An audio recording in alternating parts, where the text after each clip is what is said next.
Hello and welcome to another edition of the Ducks Confidential podcast. As always, I'm James Crepea, joined by Ryan Clark, and we enter the home stretch here into the preseason. We are technically in week 0. So for the handful of teams in college football that will be kicking off this weekend, and it very well could have been, and some may even argue should have been, Oregon. Once upon a time, there was a game scheduled for this week for the Ducks at Hawaii, a trip that some of us were really looking forward to. I was going to say, yeah, I think the beat writers were the ones arguing for that trip more than anything. Of all of the hotel cancellation emails I have stowed away in the Google inbox, stowed away in the folder. That one most definitely hurt the most. But be that as it may, somewhere those are where the memories are of that Hawaii trip, and there won't be one in the future either. After we mentioned last week the cancellation of the games in 2032 and 33. So. Be that all as it may, week 0 is upon us. Oregon no longer one of those teams, but. Week 1 will be right around the corner, and we'll get into game week stuff next week, albeit, yes, against Idaho, but plenty to talk about. But we will be talking about today is kind of putting the proverbial bow on fall camp. Yeah, it's kind of it's the splitting of hairs as to whether or not you call these couple of days of practice this week fall camp still, or if it's exactly fall camp versus the quote-unquote, almost game week-like practices.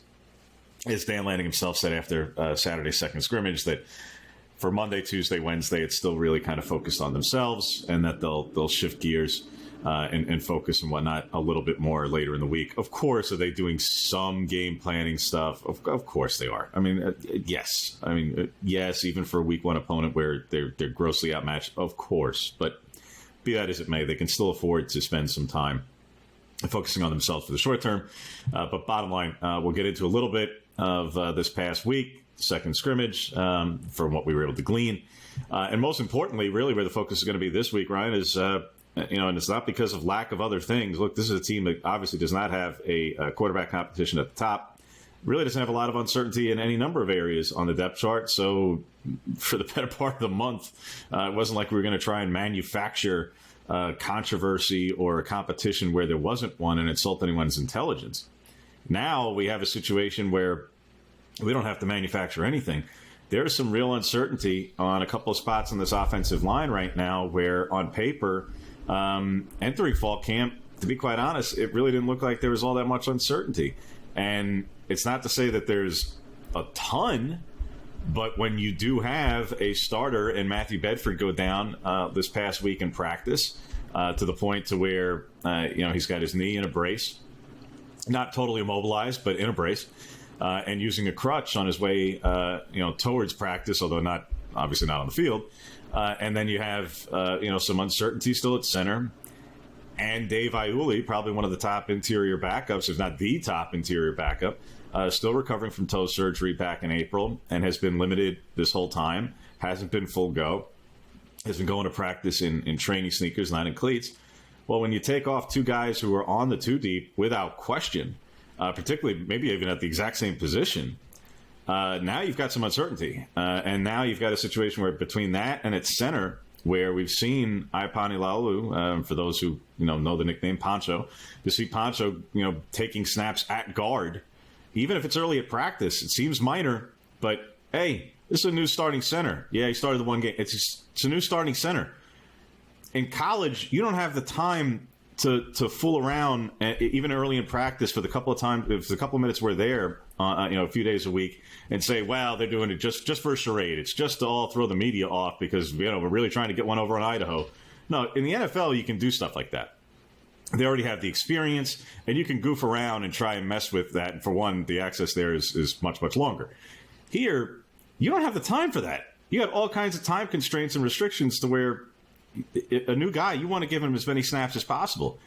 And then you could say the same thing about, well, you want to give other options as many snaps as possible. Yeah, if there really are other options you're deeply exploring, that's where you're doing. You know what we haven't seen? We haven't seen the 2 starting tackles all of a sudden taking snaps at other positions because, well, they cross-train everywhere. No, it's amazing. Cornelius and Connerly are just staying right at the bookends. They don't need to really move around too much. We know where they're going to play. plenty of other guys, defense included. It's not like Jeff Voss is suddenly taking snaps back at nickel just because, well, he once was a safety. No, you know where he's going to play. All of a sudden, well, the starting center, yeah, he's still taking a couple of snaps at right guard or left guard or whatever the case is. All right, well, now all of a sudden, right guard, real question mark, what they're going to do there. And it gets really interesting if Pancho is not the starting center, what game of musical chairs this is. So this is where we find ourselves right now. It's not to say it's a calamitous situation or anything like that, but whereas fall camp opened and it looked like, all right, this is we knew the tackles, that was a given. Harper is going to be a starter. Certainly looks like left guard is the obvious spot, but theoretically it could change, particularly if he is at center. And now the question becomes what they do at right guard and what ends up being the center situation. It is far more uncertain today, not only than it was a couple of weeks ago prior to Bedford's injury, but I would say it's probably the most uncertain that the Oregon O-line has been in general. I'm trying to think over the last couple of seasons. Yes, Jones was down at one point in 22, and you had various different guys go in and out of the lineup with short-term stuff. Even at 21, Forsythe had the back deal and the knees. Walk was out for a minute with a knee. You had those kind of shorter-term things, but even then, you knew that, frankly, some of the guys who we're talking about now were there where there was depth. There was other things. Jackson Powers Johnson was a guy who could fill in. Even JPJ taking over as a starter last year. The starting lineup was the same all year until the bowl game. That's what I say. Yeah, this is a different level of uncertainty. Yeah, it's just... it definitely is. And the interior offensive line obviously was one of those things that, people had questions about coming into the season because obviously, trying to replace a guy like JPJ is a massive endeavor. But, this is two things. One, a good thing that, they have built the roster out in such a way where they have the depth that it isn't disastrous in this type of situation, because for some teams in the country, these sort of injuries happening, having the issue with Bedford and then obviously Dave Iuli with his toe issue, keeping him limited, that for other teams might be something that really, hampers them to start the season. Oregon is built in such a way where they can move people around, but it does create this uncertainty, and there could be somebody, at that center position, taking their first snaps at the collegiate level as a center. Like it's a very serious question mark for the team. Thankfully, they have the leeway between now and the games that project to be much more competitive for guys to recover, for them to figure out who the reliable people are in those spots. It would be interesting to see somebody like Marcus Harper end up at that center position, and then the shuffling that would happen after that with Pancho and others.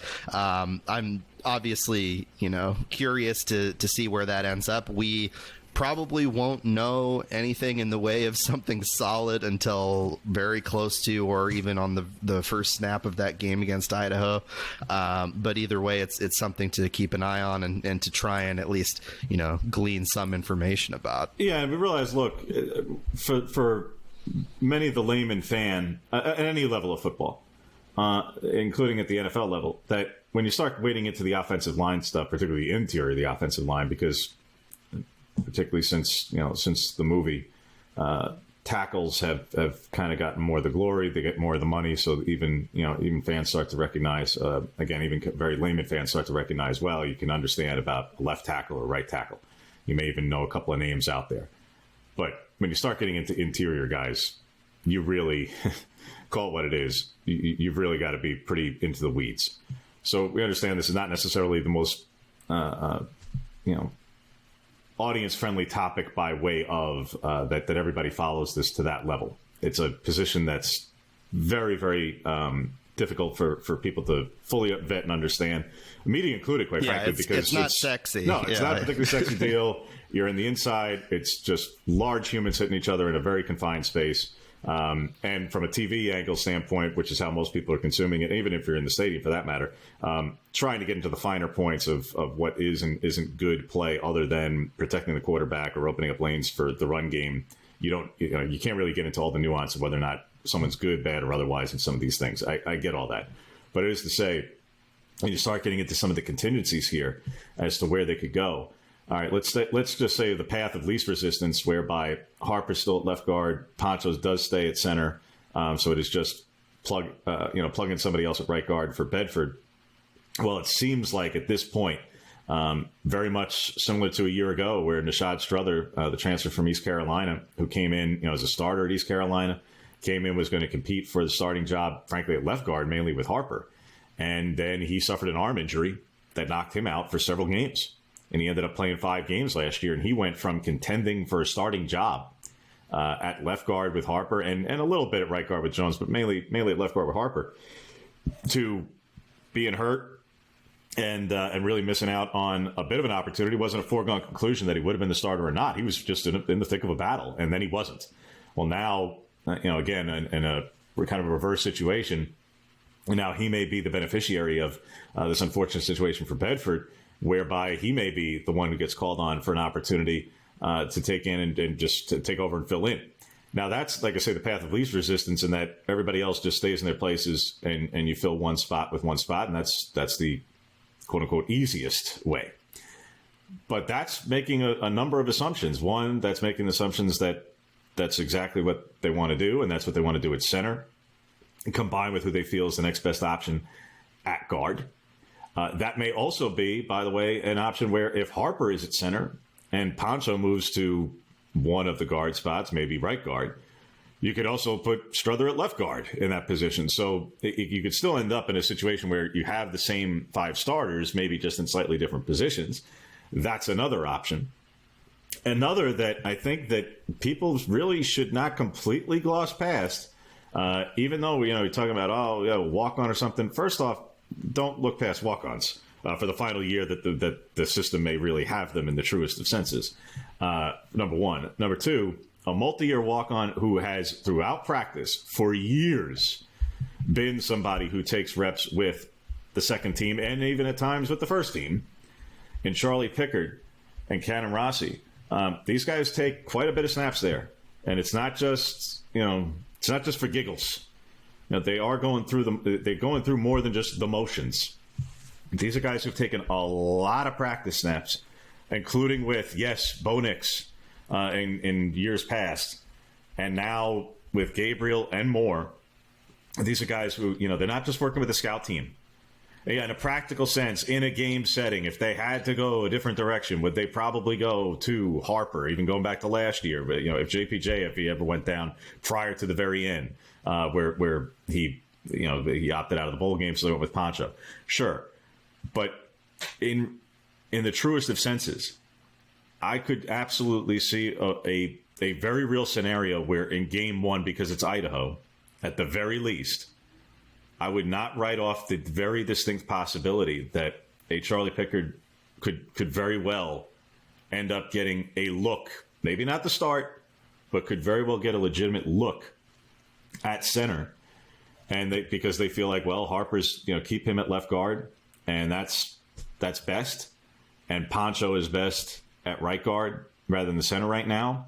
And all right, so then who is the next best, and what creates the best 5? Listen, again, I understand people are going to say about walk-ons or whatever. For one, don't make that presumption. 2, experienced and the like.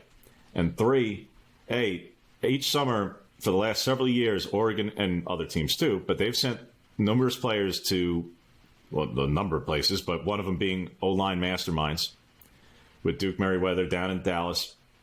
And Jeff Schwartz of Oregon has been there as an instructor and a guy there for a couple of years. And Charlie Pickard was one of the guys who went down there this year. So they don't just give that away. This isn't some charitable thing. This isn't some honorary thing. This is an opportunity for offensive linemen in particular to hear from pros, Hall of Famers, and the like about refining their craft. And Cornelius is one of the guys down there. Pickard was one of the guys down there. They don't waste that trip. They don't just give it to anybody. Yeah, you got to earn it. And that level of that level of development exists for like guys up and down the roster. They invest in that sort of thing, and I think that the investment of time and the investment of opportunity for these guys, particularly the young guys as well. You're talking about the back end of that depth chart with guys like Janoris Wilson and Devin Brooks and others. Like they will more than likely see a pretty significant number of snaps in that Idaho game just by way of it being a complete blowout. Like they don't have to have this thing fully and completely locked in, settled, throw away the key type of situation, and they wouldn't anyway. But this Idaho game provides that opportunity to give you more game level, game style reps for these guys and to get a clearer look at them, because scrimmages are one thing, but games even against Idaho are another, and that's an opportunity. It is, and it's the reason why, even with a grossly overmatched opponent, we are not. Believe me, when we get into game week stuff next week, we are not going to be talking very much about Idaho, its roster, or individual matchups on the field. Like, we're not insulting anyone's intelligence here. But the reason, in part, why it all matters is beyond the obvious. One, again, you're still breaking in your starting center regardless, no matter who it is, and a degree of uncertainty at the right guard spot.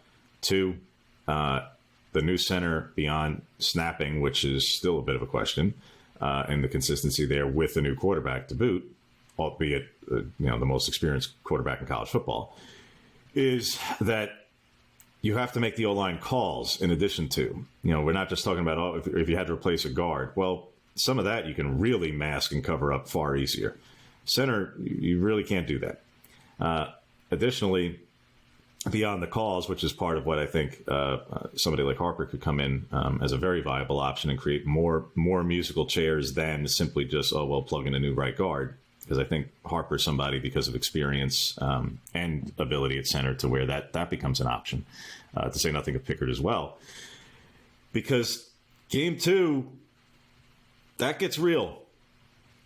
That gets very real. Boise is every bit legit, not just for a group of 5 team as some like caveat. No, they're quite real. They have some front 7 players. They have some real talent. They have some real ability. They have some real edge rushers. They have some real capability there. So you want to get things ironed out as best you can, as quickly as you can, not only because why wouldn't you, but because you're facing a very real test the following week. And you don't want, in a game where yes, it's at home, and yes, of course you're expected to win, and yeah, of course you're the quote-unquote more talented team, but Boise is still coming in as a team with multiple accomplished, proven, productive edge rushers who you don't want to go into that game with all kinds of... We do not... Here's what Oregon fans don't want us talking about in 2 weeks ahead of the Boise game. You don't want us going, Oregon won by 60, 70, 80 points against Idaho, but we still don't have any answers on the interior offensive line. Yeah, they won by a whole bunch of points because Idaho couldn't possibly capitalize, but there's still all this uncertainty.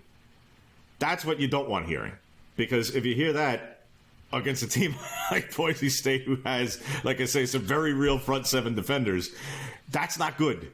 You want, they might make them sweat. Yes. Like there'll be potential stretches in that game, and obviously, as you said, Oregon's expected to win that game and expected to win that game pretty handily. I would imagine that the spread on that one is going to be at least in the 20s for Oregon. We of course don't know that nearly quite yet, but beyond of course the betting lines, like the uncertainty of that specific position and the readiness of the team to take on those veteran edge rushers is something that it would admit they want to have settled, that they want to have a little bit more certainty in, particularly if they might have more people available. Iuli, we don't quite know in terms of the timeline. He's been limited with the toe, but that limitation, of course, is based on a viewing that is limited for us. that we don't really see the whole picture of those those practices. No, but again, when you're wearing regular sneakers, when we refer to terminology wise, when we say trainers, when right. somebody's wearing basically just normal sneakers versus cleats, like. Once again, could they change something in practice? The timeline's a little longer. Like theoretically, again, well, they could change something in practice. Yeah, they could. Here's the thing, but they don't. but they're not. And same thing, frankly, with guys who were in a much more short-term capacity. For instance, when Amarion Winston was limited for a couple of days. All right, for a day or two, he was in sneakers, and then by the end, after 1 or 2 days, he was back in cleats, and everything was just fine. Or Gary Bryant Jr. and Keon Ware-Hudson miss a day apiece, come back. They're in sneakers for a day or two. They're limited, but they get back rolling. Iuli's been in sneakers the whole time, so there's not been and again, it's all a farce. It's all a facade. No, the minute that we leave and we're out there, they're throwing the cleats on him. And that's just not happening right now. So, having said all that, like you mentioned, whether it's Janoris Wilson, Lipe Moala, yes, there are younger guys, but now we're talking about redshirt freshmen. Or some of the true freshmen behind that, and that's where, even going back to spring. That's where we had talked about at the time a little bit, talked with O-line coach Alik Terry at the time, where because going back to spring, because there wasn't that level of uncertainty with the top 5, and you may have even felt pretty confident about 6, 7, and 8, quite frankly, because if everyone was fully healthy, everyone was 100%, your top 5 is basically settled. And then, depending on what spot we're talking about, Iuli was probably 6. Struthers in there at 7 somewhere probably. And you're starting to figure out, all right, well then who's the next tackle? Probably would have been the question. And it's probably Kavika Rogers, to be quite honest. And he can also do inside or outside. So you kind of felt like if everyone's fully healthy, top 5 is more or less set. 6, 7, and 8, you feel confident about.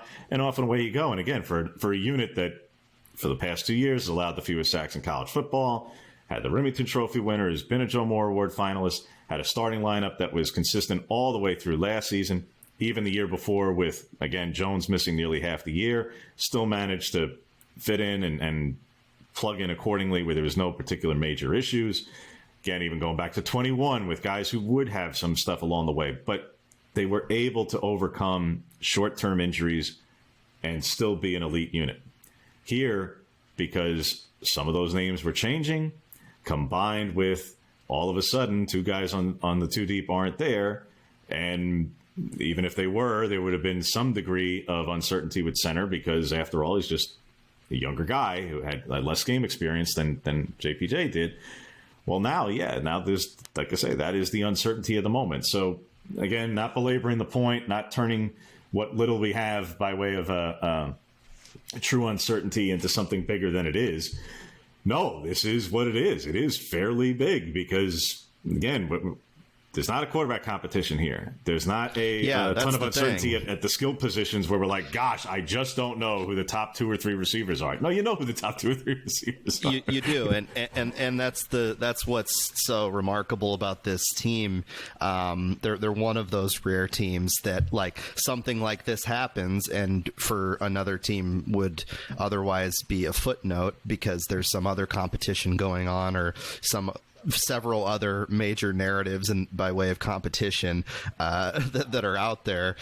This would potentially be a footnote, but this is the lead right now, and that's what I think is remarkable. Not only with how they've built out the roster, top to bottom on both sides of the ball, in terms of not just the depth with the talent and everything else that we've talked about ad nauseum, but like that this leads the way in the way of the narrative. It would be one of the extremes, one way or the other. Either there would be a footnote somewhere, again, places that would be particularly deep on the O-line, or have just bigger competitions to focus on. Or it could be even potentially more calamitous because, case in point, with unbelievable, terrible irony, Indiana, where Matt Bedford came from, basically his replacement, which was another transfer from JMU, he went down with a significant injury for quite a while, if not even season-ending at Indiana. Forgetting now exactly the extent, but bottom line that the player who Indiana brought in, that Cignetti brought with him from James Madison, he went down. So, yes, you can have other places where uncertainty on the O-line can create even greater levels of not just uncertainty to real real chaos. But be that as it may, that is the position group where there is far and away the most uncertainty entering this final week of practice before game week practices for the Ducks. Again, we're not trying to make more of it than what it is, but it is significant. So we don't want to, completely beat a dead horse here, but it is significant. And a position group that has been as good as it is, look, you don't want to take any of this you never want to take any position for granted. And this is a position group that we probably haven't talked about in general, other than just sheer excellence of either an individual player or the group as a whole for several years. Even going back to 20 and the screwy season that was, where they had to replace everybody and under the conditions that were and every which other thing. Even then, yeah, but the group that was coming in was experienced and had been around for a while. It just didn't necessarily have all of the game experience in the world, but had been around and had been around the block, whether it was Forsythe and Walk and Sala and Bass and et cetera. And now look at where all those guys are. This is, like I say, it's not to say it's the most questions. I wouldn't go quite that far. But there are some questions here because of the depth situation relative to what it has been the past few years. Where again, it's not to say this unit isn't suddenly going to not be elite again. No, I think they're going to be just fine in the long run. But while they're dealing with these things, until Iuli gets, and he had said ahead of camp that he was looking to be ready for Idaho, and that is still possible. You could still have 2 weeks worth of practice to where he could be available for them in that game. But let's call it what it is. They have had 14 practices, even if you take out the T-shirt only practices. All right, they've still had about 10 practices that do have value there, where he's not able to fully participate. He is going to be a bit behind compared to some other guys. But be that all as it may, it's not the only spot where there is some of that. Like I said, we mentioned some of the spots where there's also guys dealing with a few nicks, whether it was Brian or where Hudson mentioned before. Looks like those are relatively minor. Again, Winston's already somebody who's back, and Ashton Porter, guys who missed a little bit of time but are already back full go again. Another couple of spots where we've seen guys who are either outright out right now or limited, and just to keep people caught up, because realize it is still the summer. People are kind of checking in and out accordingly. For those who are keeping tabs, though, Jaleel Florence at corner, still limited, still has not been full go, but we did see him in cleats for the first time at the end of last week. And that's of note because, look, this is a player who's been out since, November. And there was talk back in the spring of, all right, well, maybe, just maybe there's a chance that he could possibly get there. And obviously that seemed like a little bit of a fool.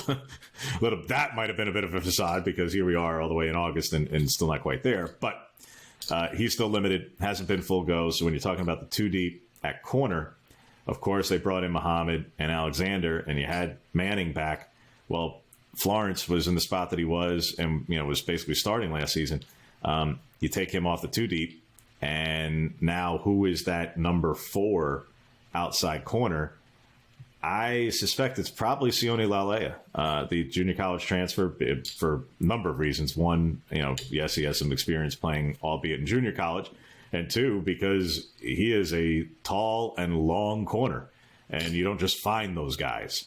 So I think that he's probably, at the moment, I suspect probably not just suspect, based on a little bit of what we've seen, again, both from photos and video, from practices and scrimmages, that it sure looks like he's running with the unit that would be more or less on the 2 line there. And for that matter, whether Dante Manning is a quote-unquote starter or he's rotating, whatever, he's going to have a significant number of reps on the outside. So not to say that the 4th corner is the one to where you want to start to fret about, but for a player who people were focused on in Florence, who would be filling in for him in the interim, I think Sione's probably at the top of the list there in that capacity. And then after that, they still have plenty of depth when we're talking about guys like Rod Pleasant, who, again, by the end of last season had worked his way in and was in line to potentially start, late in the season against Arizona State until he got hurt at practice. But then obviously made a play in the bowl game that was pretty big there late in that one. So you have one of the fastest players, not just on the team, but in all of college football, as a guy who I would imagine against Idaho will get a little bit of run. And I think that may excite some fans because of people speed. Will be excited to see Rod. Yeah, that's like he's pure Oregon football, pure speed. Like that guy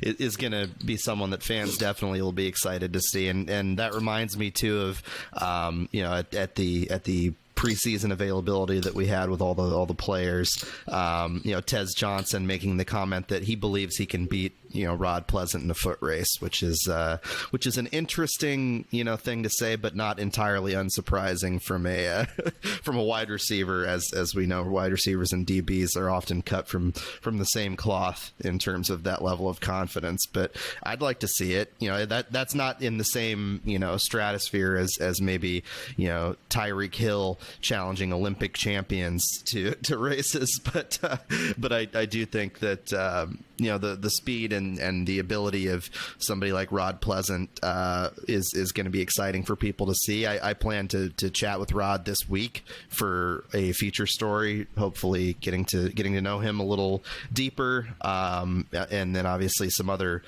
features to come, just in the way of plugging some content here on the pod.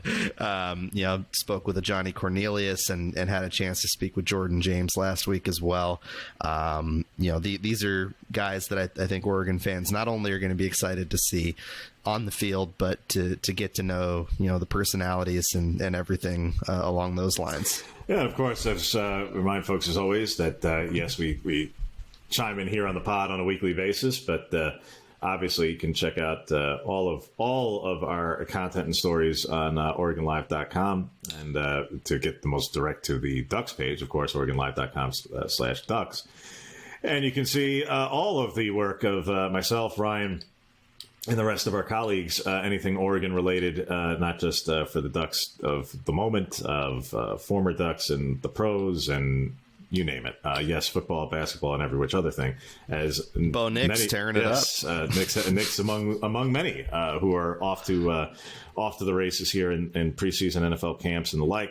And we are where we are in that season as well, where personnel moves will be had in the NFL ranks, both from setting depth charts and naming starters, to obviously roster paring down coming up in the NFL as well, and then who makes practice squads and who bounces around and whatnot. That's all coming up upon us as well, and I'm sure again we'll certainly make note of that as we draw closer to the start of the NFL season and all those personnel moves and the like. But as we wrap up this edition for this last pre-game week edition, as it is, because again we mentioned the second and final fall scrimmage, as it were, from what we got from Dan Lanning there, mentioning a couple of takeaways, that Brandon Johnson and Dante Manning each had takeaways, so presume that means interceptions.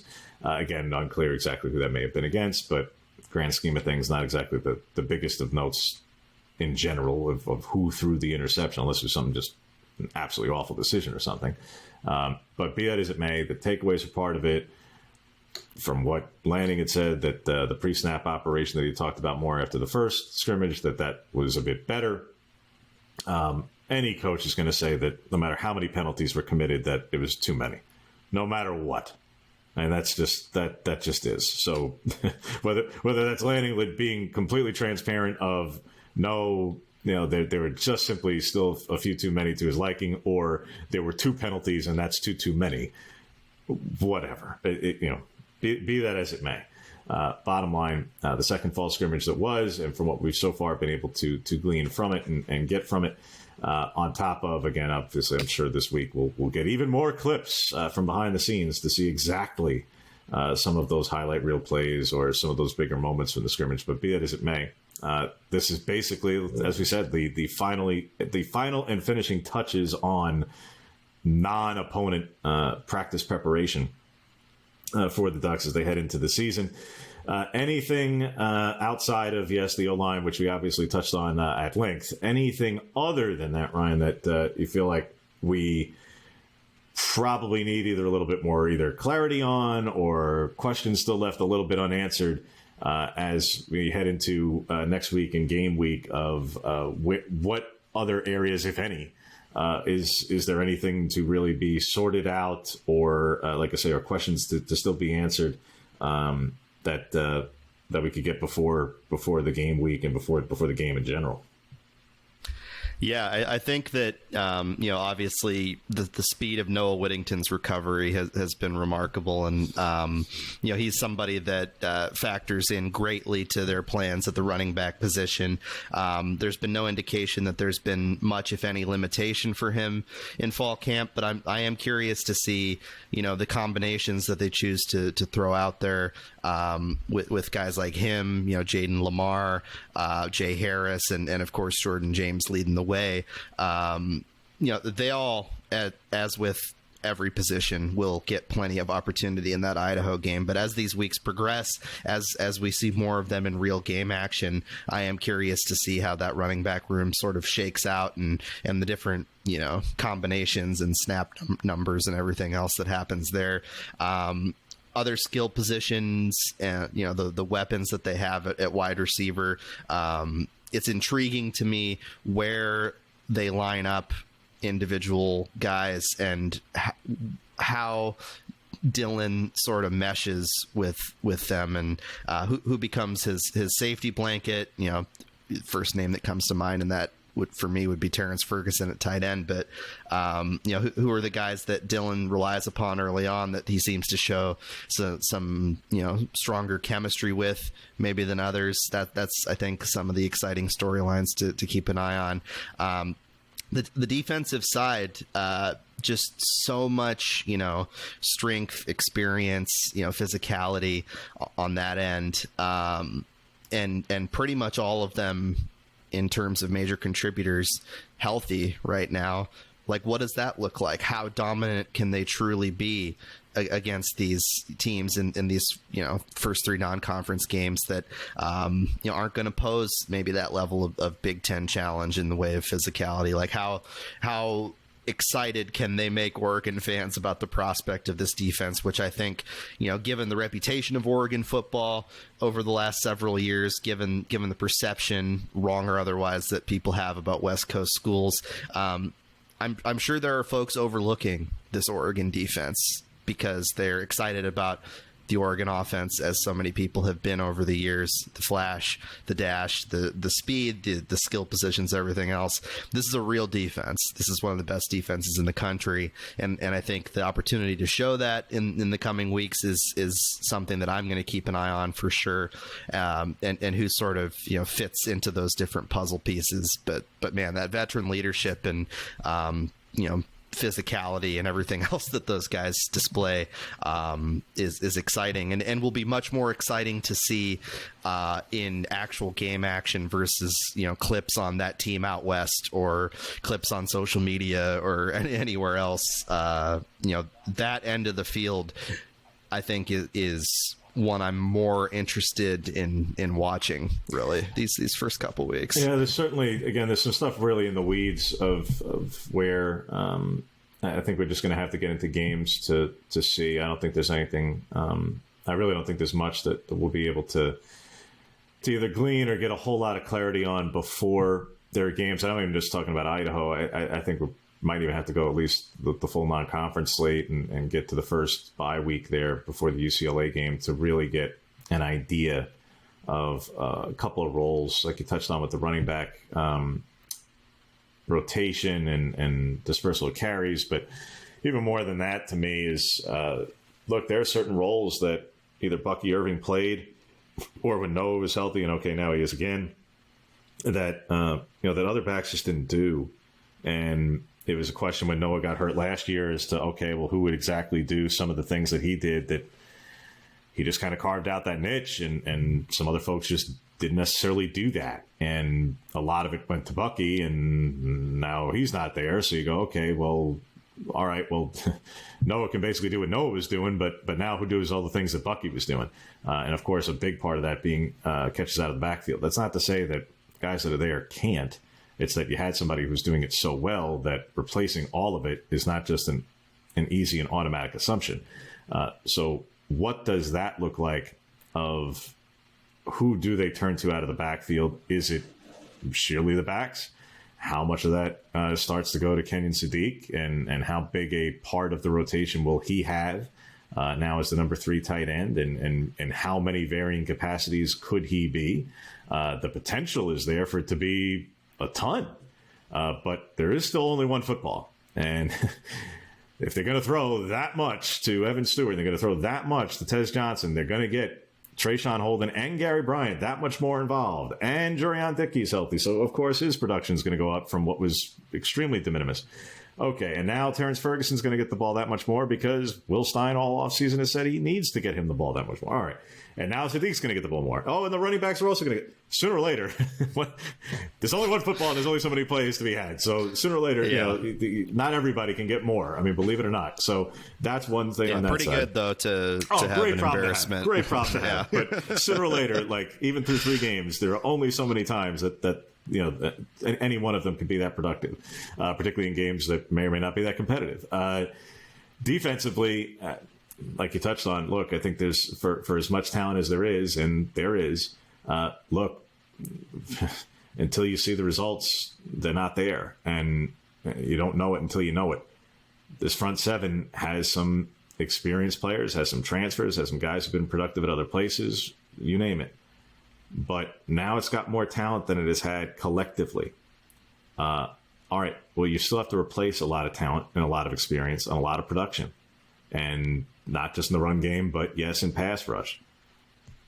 Where they're getting all the pass rush, not just in terms of, I'm not doubting the guys who are there. That's not the issue. The issue is, but these guys just hadn't produced at that level. Even Jordan Birch, for as much as he affected the quarterback last year, did not have the volume of sacks. Now, I'm a firm believer that you don't necessarily have to register that in the box score to be a really productive and disruptive player. And he was. Yeah, and he was, and I think he's somebody that, you hear them talk about, with us and in other, capacities. You hear them talk about him like he's got to be that guy for them this year. Like they want him to be that. There is no plan. There is no plan B, plan C there. Yeah, they have other players, but that guy is that guy. Like he is that central a figure. And basically, I don't think I need to remind very many fans who are really in it. Like, go back and look at the Pac-12 championship game just on the defensive side. I mean, the impact that he can have in the short time that he was on the field versus when he's not, which was damn near that entire game. I mean, you take off, you're talking about a just game-wrecking level edge player. There's a reason why at the next level those guys get paid what they get paid when they hit the market. Those kinds of players are extremely valuable to a defense. Might even be the most valuable to a defense, depending on the player, their ability in the defense.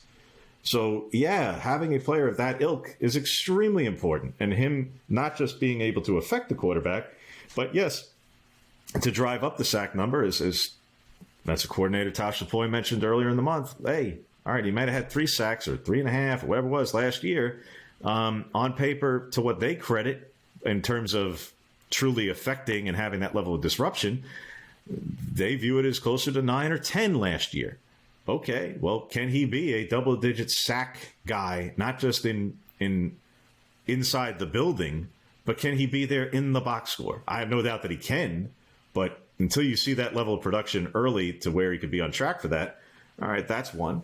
Elsewhere, like I say, I don't have as many questions, quite honestly, in the back end, even though it's a bunch of new guys, how exactly it all comes together. But I think there's just a lot more certainty there with the transfers than there has been. Yeah, like we know past. Who's going to be there, really. Yeah, it's pretty solid across the board back so there. It's less about the who, it's more about exactly how that comes together. But on the second line of the 2 deep, both at inside backer and at safety, same thing. You're dealing with, at safety in particular, far less experienced players. Once again, not to say that that's a bad thing or that it can't be overcome or that that's not normal. All that stuff is totally normal stuff.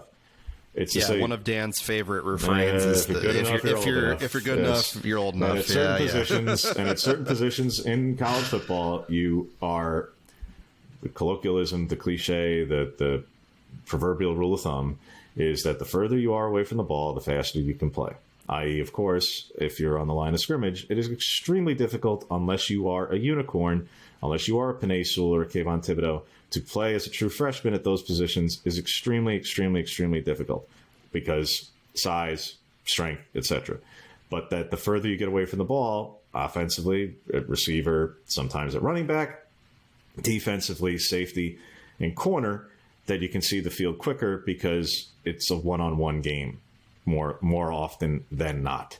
So the fact that they do have 3 freshman safeties, and if you throw in Turner as a redshirt freshman, 4 quote-unquote freshman safeties, that is not necessarily a massive problem because safeties take the highest snap counts, generally speaking, in the first place, so you're not digging into depth in the same way as you are in the D-line.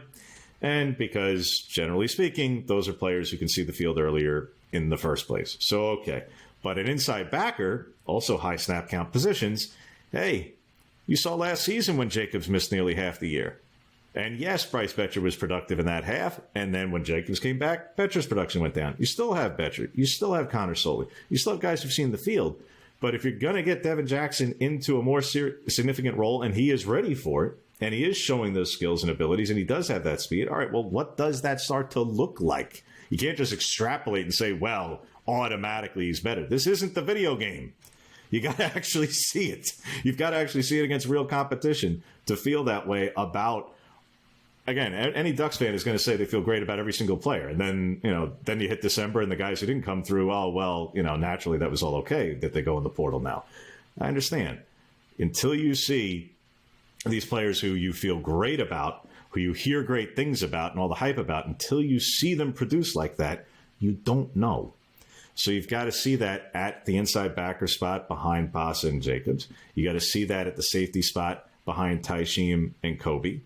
You got to see that at potentially even at receiver after the top 4 or 5. Hey, you can hear all you want about Jurion Dickey or Kyler Casper or Justice Lowe or any of the true freshmen, but you haven't seen it yet. So those are some of the things down the depth chart that, like I say, those are things that just quite simply, until we get into games, you're not going to know. But sure enough, the games will be upon us in the not too distant future. So that will be very much what we focus on next week, heading into Game 1 and Idaho, and hopefully we get a little bit more by way of clarity. And I say hopefully, a little bit tongue-in-cheek, but hopefully we do get to look at a little bit of practice later this week for a couple of days. So maybe, just maybe, we'll be able to glean a little bit more as to where the O-line merry-go-round stands heading into Game 1. And I'm sure we'll once again touch on that next week because it is the greatest area of uncertainty at the moment. So with that, that will wrap up this edition of the podcast. A reminder, make sure to like, subscribe, 5-star review, all those things.